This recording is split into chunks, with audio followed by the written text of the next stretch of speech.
नई शक्ति के साथ उभरे। नमस्कार, आपके साथ मैं हर्षा शर्मा और आप देख रहे हैं इंडिया न्यूज। आज का डिस्कशन बेहद दिलचस्प होने वाला है क्योंकि आज हम छोटे से लेकर छोटे और बड़े से लेकर बड़े हर मुद्दे को लेकर बातचीत करने वाले हैं, जिसका सटीक तथ्य और तर्क के साथ जवाब देने के लिए जाने माने बीजेपी स्पोक्स पर्सन और सांसद सुधांशु त्रिवेदी जी हमारे साथ मौजूद हैं। बहुत स्वागत है सर आपका। एक एक कर हम सभी आपसे सवाल लेंगे और कई अहम मुद्दे हैं। ऐसे में शुरुआत भारत के दुश्मनों से करते हैं। भारत तीनों ओर से दुश्मनों से घिरा है। सीडीएस अनिल चौहान ने भारत को बांग्लादेश, पाकिस्तान और चाइना की तिगड़ी से सतर्क रहने की सलाह दी है। सर, क्या लगता है इंडिया को क्या स्ट्रैटेजी अपनानी चाहिए? देखिए, इससे पूर्व जो सीडीएस जनरल विपिन रावत ने कहा था 2.5 फ्रंट की लड़ाई है, यानी आधा फ्रंट अंदर भी है। इस समय बाहर के किसी भी आक्रमण से, बाहर के किसी भी षड्यंत्र से निपटने में प्रधानमंत्री श्री नरेंद्र मोदी जी के नेतृत्व में हमारी सरकार, हमारी सेना, हमारी सुरक्षा एजेंसियां और गुप्तचर एजेंसियां सक्षम हैं। ज्यादा बड़ी चुनौती घर के अंदर और उसको नैतिक और राजनैतिक समर्थन देने वालों से है। तो जिसे मैं एक पंक्ति में कहूंगा कि हम कभी नहीं भी हारे हैं दुश्मन के छल छंदों से, हम तो सदा ही हारे हैं अपने घर के जयचंदों से।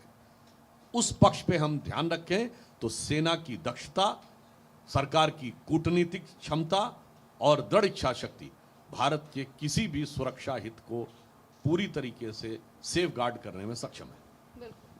बिल्कुल सुधांशु जी, ये तो बात इंटरनेशनल लेवल की हुई, लेकिन मैं देश की राजनीति से जुड़ा हुआ सवाल पूछना चाहता हूँ, और वो भी खासतौर से महाराष्ट्र की राजनीति में 20 साल के बाद ठाकरे ब्रदर्स का एक साथ आना, क्या सिर्फ बीएमसी चुनावों तक इसको आप देखते हैं या इसके महाराष्ट्र की राजनीति में कोई नए आयाम भी आपको नजर आते हैं? देखिए, ये उनका अंदरूनी मामला है और ये बल्कि पारिवारिक मामला है, इसलिए इसका उत्तर तो कोई उनके ही पार्टी का प्रतिनिधि या प्रवक्ता बता सकता है। परंतु बाहर से जितना समझ में आ रहा है, तो मैं सिर्फ एक बात कहना चाहूँगा कि हिंदू हृदय सम्राट परम श्रद्धेय स्वर्गीय बाला साहब ठाकरे जी, जो पूरे भारत में हिंदुत्व के प्रखर प्रतीक बनकर उभरे थे, आज उनके परिवार के लोग अगर किसी नकारात्मक विषय पे आकर एकजुट हुए हैं तो इसे उनकी सफलता कहा जाएगा या विवशता कहा जाएगा, यह मैं महाराष्ट्र और मुंबई की जनता पर छोड़ता हूँ। सुधांशु जी, जब चर्चा हो रही है और बात उत्तर प्रदेश की ना हो, ये तो संभव ही नहीं है, और चर्चा हर बार हर साल कांवड़ यात्रा पर पहचान छिपाने की भी होती है। आपको क्या लग रहा है, क्या ये एक बड़ी साजिश है और हर बार ऐसा क्यों होता है? क्या ये एक बड़ी चुनौती भी है? क्यों आखिर हमें नेम प्लेट बदलने की जरूरत पड़ती है? पहचान क्यों छुपाने की जरूरत पड़ती है? देखिए, ये पहचान छुपाने का मर्ज और पहचान छुपाने वालों को बचाने का राजनीतिक मर्ज, दोनों भारत की राजनीति में बहुत गहरा है। विषय सिर्फ कांवड़ यात्रा का नहीं है। वक्फ बोर्ड पे साहब कागज नहीं दिखाएंगे, सीए में कागज नहीं दिखाएंगे, पहचान छुपाएंगे। एनआरसी होने ही नहीं देंगे, लव जिहाद में भी कागज छुपाएंगे, पहचान छुपाएंगे। तो ये जो पहचान छुपाने का षड्यंत्र है, इसने भारत की पहचान को बहुत भारी आघात दिया है। जहां तक हिंदू धर्म और संस्कृति की बात है, आप नाम के साथ आओ, उदारता के साथ सबका स्वागत है। 66 करोड़ लोग कुंभ में आए, 50 लाख विदेशी आए, अनेक गैर हिंदू आए, किसी ने नहीं कहा भाई आप आइए श्रद्धा भाव से। और ये भारतीय संस्कृति, हिंदू धर्म की विशेषता है कि हमारी धार्मिक यात्रा में गैर हिंदू शामिल होना चाहता है। आप बताइए, आप कह सकते हैं कोई गैर मुस्लिम हज करना चाहे? आपने कभी सुना है? गैर क्रिश्चियन वेटिकन जाना चाहे? अच्छा, अगर खुदा ना खास्ता इच्छा व्यक्त कर दे तो पहली शर्त होगी कन्वर्ट हो जाओ, हमारे यहाँ आओ, आप बाकायदा वो करिए, दर्शन करिए, स्नान करिए और चले जाइए। मैं उदाहरण के लिए कहना चाहता हूं, जो लोग ये कह रहे हैं पहचान वाली बात, श्रीमती सोनिया गांधी जी 2001 में कुंभ में आई थी, केंद्र में अटल जी की सरकार थी, उत्तर प्रदेश में राजनाथ जी मुख्यमंत्री थे, किसी ने रोका? कुछ नहीं, आइए साहब, आप रोमन कैथोलिक क्रिश्चियन है तो क्या हुआ, संगम में स्नान करके गई। पहचान के साथ आइए, कोई समस्या नहीं है। पहचान छुपाने से अर्थ यह होता है कि आप किसी गहरे षड्यंत्र के बारे में यह संकेत लगता है। इसलिए जो जो पहचान छुपाने की बात कर रहे हैं, उनके अंदर, उनके चेहरे के मुखौटे के पीछे कौन सा चेहरा छुपा हुआ है, उन राजनीतिक दलों के चेहरे को भी देश को पहचानने की जरूरत है। बिल्कुल। और सुधांशु जी, समय इस वक्त ऐसा है कि अमेरिका पर भी बात होना बहुत ज़रूरी है। अगर हम बात करें चाहे मुद्दा टैरिफ को लेकर हो या फिर ऑपरेशन सिंदूर को लेकर हो, डोनाल्ड ट्रंप का रुख बिल्कुल भी साफ नज़र नहीं आ रहा है इस वक्त। कभी वो नरमी दिखाते हैं, कभी वो सख्ती दिखाते हैं। तो क्या ऐसे में हम कह सकते हैं कि पीएम मोदी और डोनाल्ड ट्रंप के बीच में पहले जैसी केमिस्ट्री अभी भी बरकरार है? देखिए, जहां तक भारत की बात है तो प्रधानमंत्री श्री नरेंद्र मोदी जी के नेतृत्व में भारत जिस दृढ़ता के साथ आगे बढ़ा है, उसमें हर देश के साथ भारत अपने हितों की रक्षा करते हुए दृढ़ता से कूटनीति करता है। और जहां तक नेताओं की बात है तो बैरक ओबामा जी के समय में भी बहुत अच्छे संबंध रहे, फिर ट्रंप के ज़माने में बहुत अच्छे संबंध रहे, ट्रंप 1 में। उसके बाद बाइडेन के ज़माने में हमें प्रीडेटर ड्रोन मिला, S-400 लेने के बाद भी हमारे ऊपर वो नहीं हुआ। और अब जब ट्रंप 2 आया है तो भी भारत की स्थिति वैसी है। मगर मैं एक बात कहना चाहूँगा, ये फूड फॉर थॉट है जो लोग इंटेलेक्चुअल्स हैं उनके लिए। जब सोवियत संघ का विघटन हुआ और यूनिपोलर की जगह बाईपोलर की जगह यूनिपोलर वर्ल्ड हो गया और कैपिटलिज्म ये मान लिया गया, capital, free market, open economy, this is the order of the day.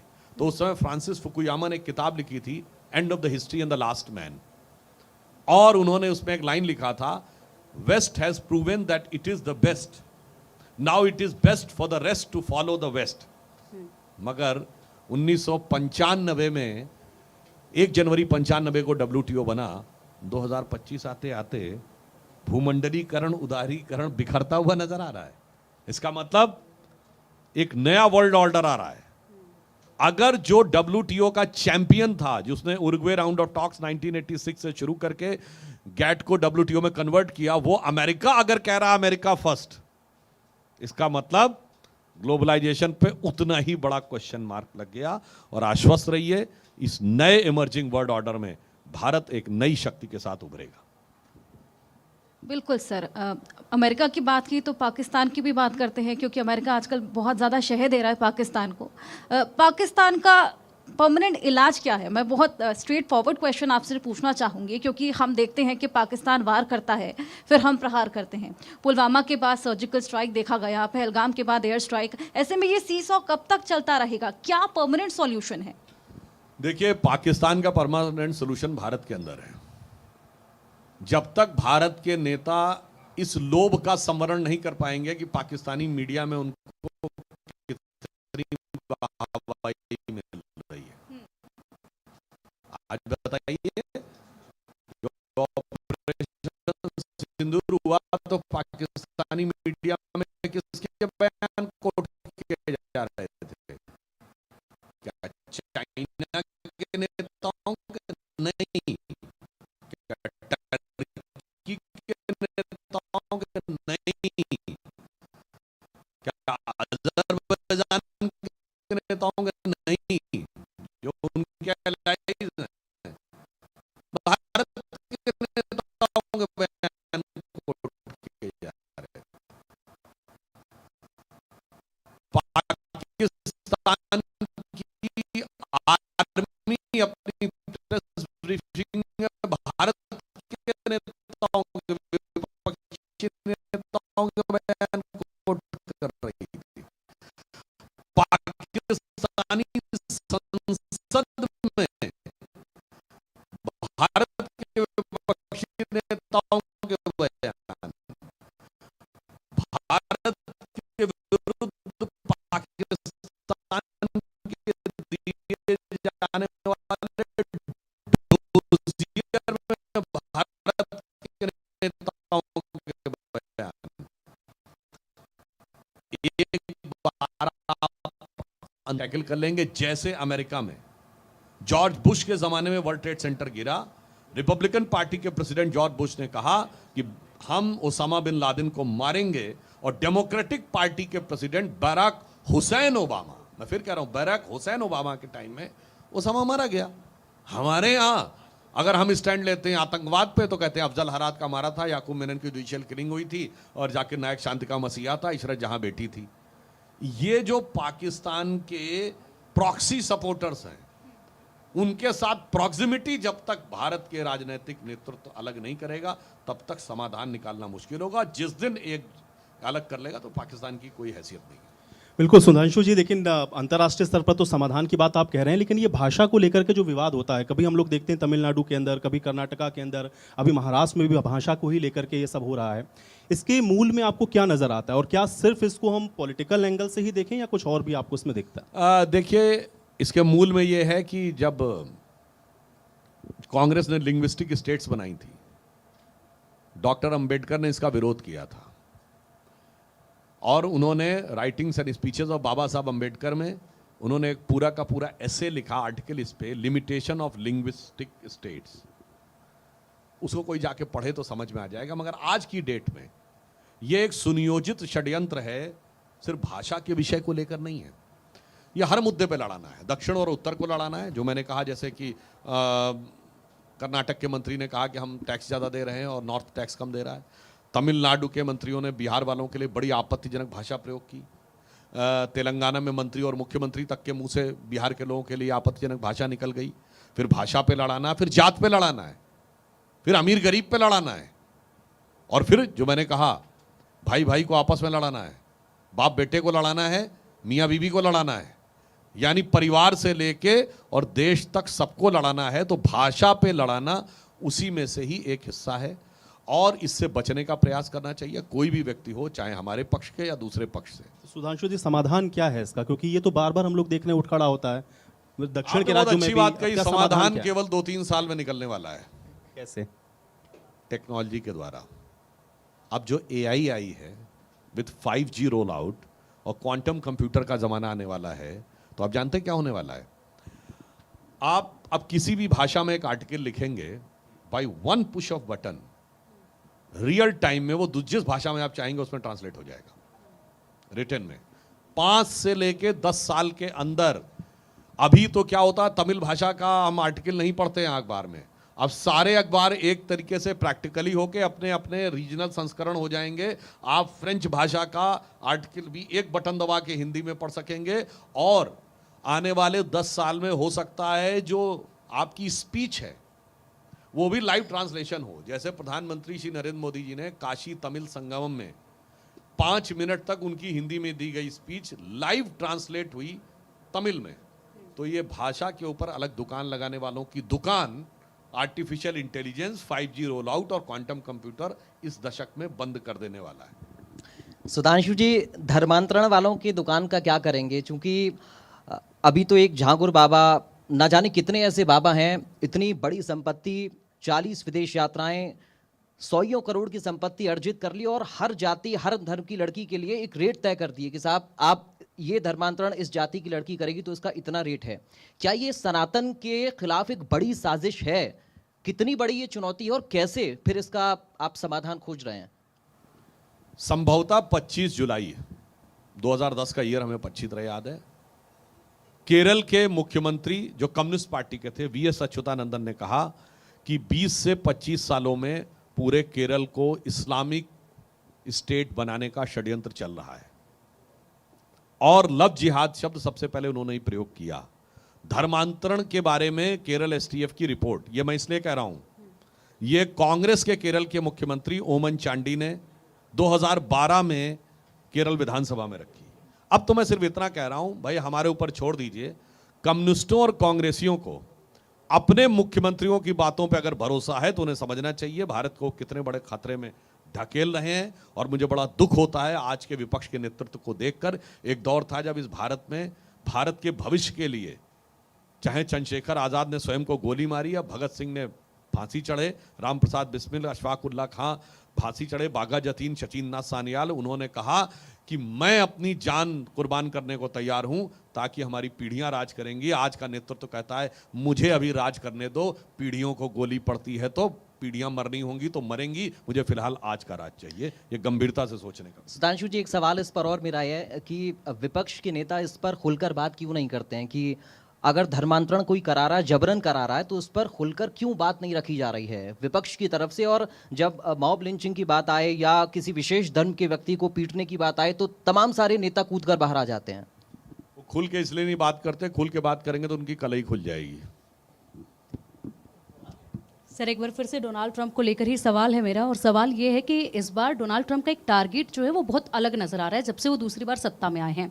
पहला ये कि भारत पाकिस्तान के बीच में जब तनाव हुआ उसमें वो बीच में कूद पड़े, उसके बाद ईरान और इजराइल के बीच में वो शुरुआत से ही थे, और अब रूस और यूक्रेन के बीच में जिस तरीके से वो बहुत ज़्यादा एक्टिव नज़र आ रहे हैं, ऐसे में एक शांति दूत बनने का जैसा हम देख रहे हैं या फिर कहा जा रहा है कि शांति दूत बनने के लिए एक पूरी कोशिश उनकी नज़र आ रही है, क्या वाकई में बन पाएगी उनकी ये छवि?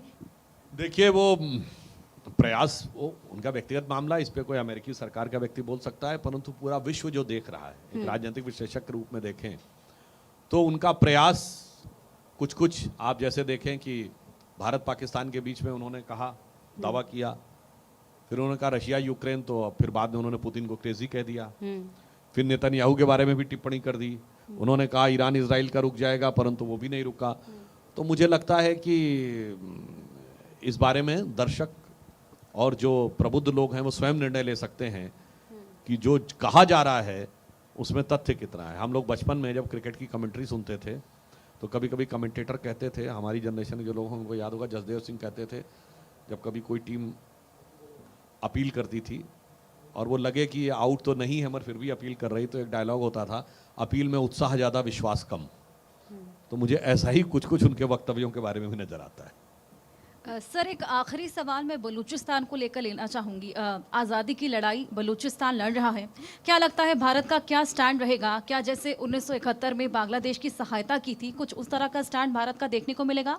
देखिए पाकिस्तान का नितांत अंदरूनी मामला है, परंतु मानवाधिकारों को लेकर भारत सदैव सजग रहा है। 15 अगस्त 2016 को प्रधानमंत्री श्री नरेंद्र मोदी जी ने अपनी स्पीच में बलूचिस्तान का जिक्र किया था, और जिस ढंग के अत्याचार बलूचिस्तान में किए जा रहे हैं वो पूरी दुनिया के लिए, भारत और भारतीय महाद्वीप के लिए भी समझने की जरूरत है। पाकिस्तान तो इस्लामिक ब्रदरहुड के नाम पे बना था, तो फिर क्या हो रहा है? पाकिस्तान बांग्लादेश क्यों अलग हो गए? जनरल टिक्का खां जिसको बूचर ऑफ बांग्लादेश कहा जाता है, उसने लाखों लाख मिलियंस ऑफ जो ईस्ट बंगाल के लोग थे उनको मरवाया, मुस्लिम नहीं थे क्या? And the same general tikka Khan 1973 में उसको बूचर ऑफ बलूचिस्तान भी कहा जाता है। जो बलूचिस्तान में मारे जा रहे हैं वो मुस्लिम नहीं है क्या? जो खैबर पख्तूनख्वा में मारे जा रहे हैं वो मुस्लिम नहीं है क्या? जो फाटा में मारे जा रहे हैं वो मुस्लिम नहीं है क्या? ये पेशावर रावलपिंडी में जहां 100% मुस्लिम है, ये विस्फोट क्यों हो रहे हैं भाई? तो इसलिए ये उन सारे लोगों के लिए, ये जनरल आसिम मुनीर बोले थे ना, 2 नेशन थ्योरी, ये 2 नेशन थ्योरी वालों के लिए सोचने की बात है कि कट्टरपंथी ताकत के आधार पे आप चल के, ये डायरेक्ट एक्शन के नाम पर बना देश था ना पाकिस्तान, ये डायरेक्ट एक्शन ही इसको खुद ब खुद निपटाएगा। जहां तक बलूचिस्तान के लोगों की बात है, उनके हक और हुकूक के बारे में हमारा ये मानना है कि हम लोगों की पूरी तरह संवेदनशीलता है, मगर आज पाकिस्तान के लिए एक लाइन में कहना चाहूँगा, वहाँ के एक बड़े फेमस टीवी के ऊपर पर्सनालिटी आते हैं मिस्टर हसन निसार, उनका आप देखेंगे एक वीडियो तो उसमें बड़ी मज़ेदार बात ये है, वो कहते हैं अरे क्यों खाम खा में कह रहे हो जी कश्मीर लेंगे कश्मीर लेंगे, अरे भाई जो है पहले वो तो संभाल लो। ये उन्होंने अपनी उर्दू में बोला था, उन्होंने कहा मशरकी पाकिस्तान तो संभला नहीं, यानी पूर्वी पाकिस्तान, मशरक उर्दू में पूर्वी को कहते हैं मशरकी पाकिस्तान तो तुमसे संभला नहीं, फाटा संभल नहीं रहा है, बलूचिस्तान संभल नहीं रहा है, खैबर पख्तूनख्वा संभल नहीं रहा है, सिंध भी हिलता डुलता रहता है, और जी कश्मीर लेंगे जी कश्मीर लेंगे कश्मीर लेंगे, मेरे भाई जो है उसको बचा लो, तो वही अपने आप में बहुत बड़ी बात। सुधांशु जी एक और छोटा सा सवाल बिहार को लेकर, क्योंकि राहुल गांधी और तेजस्वी यादव मोर्चा खुले हुए हैं, वो कह रहे हैं कि वोटर लिस्ट रिव्यू होनी चाहिए, चुनाव चोरी कर लिया, इस तरह की बातें कर रहे हैं, तो कैसे आप इसको देख रहे हैं? इसके पीछे क्या उनकी सोच है? इसके पीछे वही मानसिकता है जो 1975 में आपातकाल के समय इसी गांधी मैदान के ऊपर रैली हुई थी, और तब कांग्रेस की मानसिकता वही थी कि श्रीमती इंदिरा गांधी जी का चुनाव हाई कोर्ट ने अवैध घोषित कर दिया, तो मेरी जीत या हार के आधार पर तय होगा कि संविधान को कितना मानना है। आज राहुल गांधी जी और तेजस्वी यादव भी यही कह रहे हैं कि मेरी चुनावी हार जीत पे तय होगा कि संविधान को कितना मानना है। और देखिए कितनी मज़ेदार चोरी होती है जो ये चोरी बताते हैं कि चुनाव आयोग ने सही काम नहीं किया, तो कश्मीर में अच्छा काम किया, पंजाब में अच्छा काम किया, फिर हरियाणा में गड़बड़ कर दिया, फिर हिमाचल में अच्छा काम किया, उत्तराखंड में गड़बड़ कर दिया, फिर उत्तर प्रदेश में खराब काम कर दिया, बिहार में गड़बड़ कर दिया, और बंगाल में बहुत अच्छा काम किया, गुजरात में लगातार गड़बड़ करता है, क्या बताएं। और जहां तक दिल्ली में देखिए 2 बार तो बहुत अच्छा काम किया, इस बार फिर गड़बड़ कर दिया। राजस्थान और मध्य प्रदेश में 2018 में अच्छा काम किया था, 2023 में गड़बड़ कर दिया। अब आप आइए साहब, वो कहते हैं देखिए कितना अच्छा काम किया चुनाव आयोग ने, तेलंगाना में अच्छा काम किया, कर्नाटक में अच्छा काम किया, तमिलनाडु में अच्छा काम किया, केरल में अच्छा काम किया, असम में गड़बड़ कर देते हैं। मुझे लगता है देश की जनता को वो समझने का प्रयास नहीं करना चाहिए जो राहुल गांधी जी को संज्ञा दी गई थी और जिस शब्द का प्रयोग अब नहीं किया जाता है कि आप अपनी सुधांशु जी- सेलेक्टिव होकर जो शतरंज के मोरे होते हैं ना, ब्लैक वाइट, वैसे ये चलते हैं, अच्छा बुरा अच्छा बुरा अच्छा, अच्छा बुरा अच्छा बुरा बुरा, ये तो नहीं। एक छोटा सा आखिरी सवाल मेरा ये है कि अमेरिका में इस बार काफ़ी कुछ बदला हुआ नज़र आ रहा है।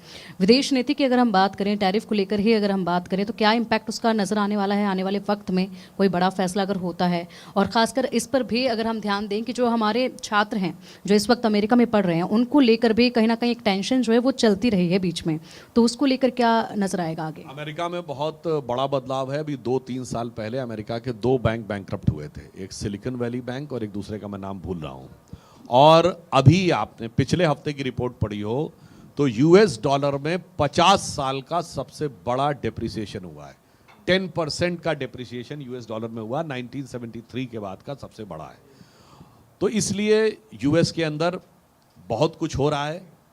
और जहाँ तक भारत की बात है, भारतीय लोग जो वहाँ पर गए उन्होंने अपनी क्षमता और योग्यता से वो मुकाम हासिल किया है।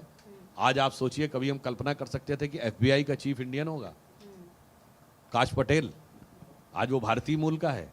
और उससे पहले विवेक रामास्वामी उसमें रह चुके थे, वो तो अलग बात है। मगर मैं युवा पीढ़ी को भी कहना चाहूंगा, आपका तो ख्वाब रहता है ना कि अमेरिका में जाके अच्छी नौकरी करनी है, मगर घर के अंदर की चीजों पर आपका बड़ा एक सेल्फ एस्टीम रहती है। मेरे माँ बाप ने कह दिया, कैसे मान लूं? देखिए एफबीआई का चीफ काश पटेल गए शपथ लेने, गीता की शपथ ली वो तो अलग है, शपथ लेने के बाद सबसे पहले अपने माता पिता का पांव भी छुआ था। He is a chief of federal bureau of investigation America, जहां नौकरी करने का आपका ख्वाब होता वहां सबसे चीफ रह के।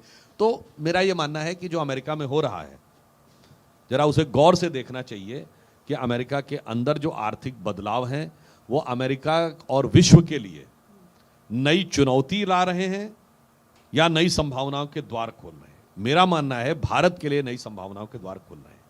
क्योंकि देखिए, अब एक छोटी सी बात कहता हूं, अमेरिका ने नाटो से अपने को विड्रॉ करने की बात कही। उसने नाटो कंट्रीज से कहा कि आप बजट 5% बढ़ाइए, डिफेंस का बजट। अब नाटो कंट्रीज हैं, उनके पास क्या है? यूरोपियन कंट्रीज के पास टेक्नोलॉजी है, पैसा है, लॉजिस्टिक है, अच्छा मेटलर्जिकल मटेरियल है, मैन पावर नहीं है।